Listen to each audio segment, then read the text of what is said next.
So today I'm making some screen print textures. Sorry about the sound of my chair. And I know it's a shitty chair, but this is my productive chair, you know what I'm saying?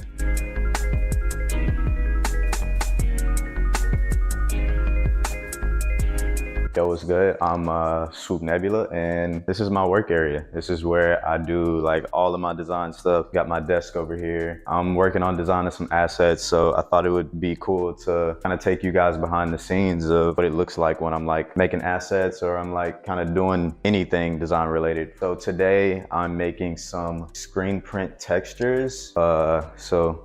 Or screen print brushes. So this is pretty much what the textures all kind of look like. I found a bunch of t-shirts. I cut them up and just used texture, and now I'm just kind of scanning it in. I'm gonna convert them into some Photoshop brushes or something like that. So sometimes it's a tedious process, but the end result makes it all worth it. You know what I'm saying?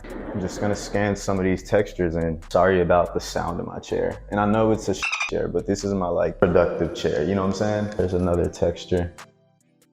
Okay, cool, that's good enough. Take that and I'll scan it in. Bro, when I'm scanning this stuff in, I'm scanning this at 3200 resolution. It's 20 minutes to scan one asset. And to think I'm about to do 40 of these. That's how much work goes into this. You know what I'm saying? It's crazy. It's fun, you know, it's therapeutic, it's chill. I'll just let this kind of roll while I kind of do my thing. This is a world exclusive.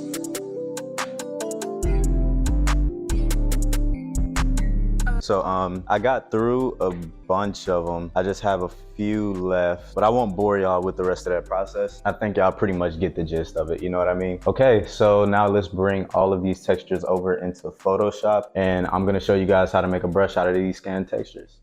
Let's get it. All right, so here are a few of my favorite textures, and I think I'm gonna go with this one for this example. So first thing I'm gonna do is drag it into Photoshop, make it black and white, and apply some levels and adjustments.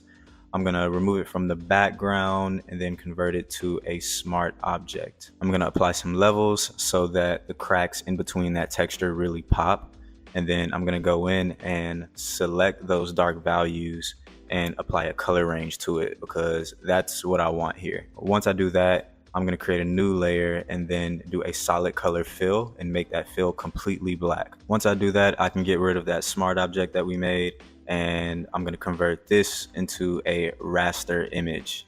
And now I'm gonna go to edit and then go to define brush preset.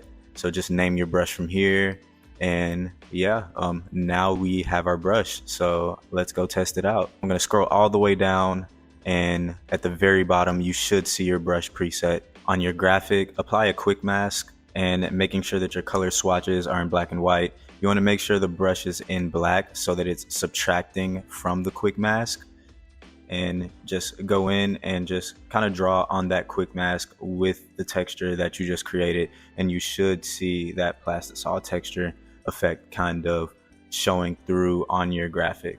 You can pretty much make any texture into a brush. So just get out there, have some fun with it, and hope y'all enjoyed this tutorial. If you found this helpful at all, feel free to drop a comment or give me a thumbs up.